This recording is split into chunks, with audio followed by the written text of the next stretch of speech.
Hello and welcome to another update video about Litecoin. The situation is basically unchanged, but I have added a micro structure here.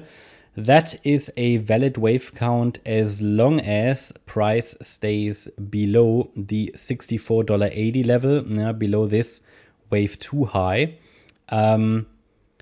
Because then if the price gets back above that level, this wave 2 will get invalidated.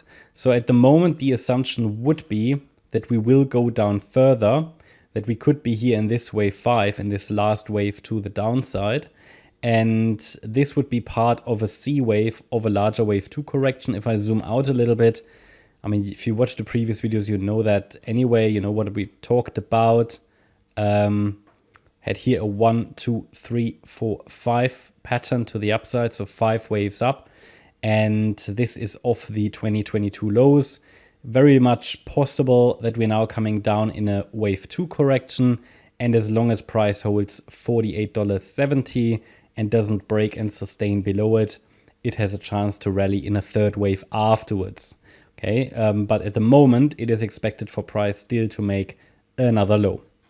If we zoom in a little bit, we've got here this ABC correction. This could turn into an impulse to the downside. And for me, it's the $48.70 level, which is the pivot point between new lows, new bear market lows, and a chance to rally in a third wave.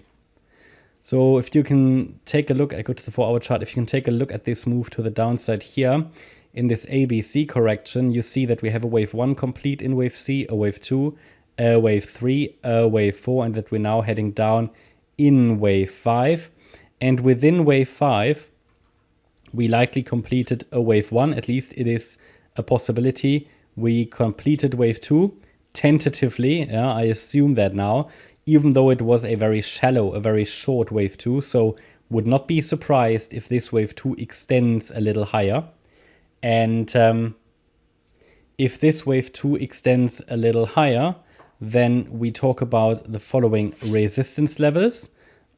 I mean, key resistance, or let me just add all of them, all of the relevant ones. So we've got resistance at $66.33, $67.38, and $68.86. This is going to be resistance in a wave 2 if it's not finished yet.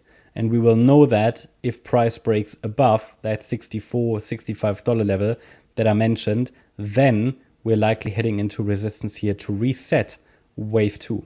But because price made a new low, even though it was just marginally lower, I assume that the third wave has already started. Basically the third wave of the fifth wave. And within this third wave, we might have a wave 1 complete, a wave 2. That's very speculative here. That's really micro counting. And yeah, that is low probability work going that much into the microstructure, but possible. 1, 2 complete. Next move down, it would need to follow through in a third wave. But again, I wouldn't be surprised if this resets a little higher here. And I gave you the $64.80 level already as key invalidation point. And then we should head down lower in the third wave. I mean, if that third wave from here starts, then a target for the third would be around $59. That all would work out pretty well. If we say, okay, there's a good chance to get eventually, first of all, to $56, yeah, and then potentially 48. So it works well looking at the proportions. Yeah, so I think it has still a little bit of room to go further. And remember that price only rallied in 3 waves here into the August highs. So it is likely in the consolidation that we see at the moment, makes it very likely that we see continuation to the downside. That's my update about Litecoin. I hope you liked the update. If you did, please hit the like button, leave a comment and subscribe. And if you really like the content, then please check out the channel membership. Thanks a lot for watching. Bye-bye.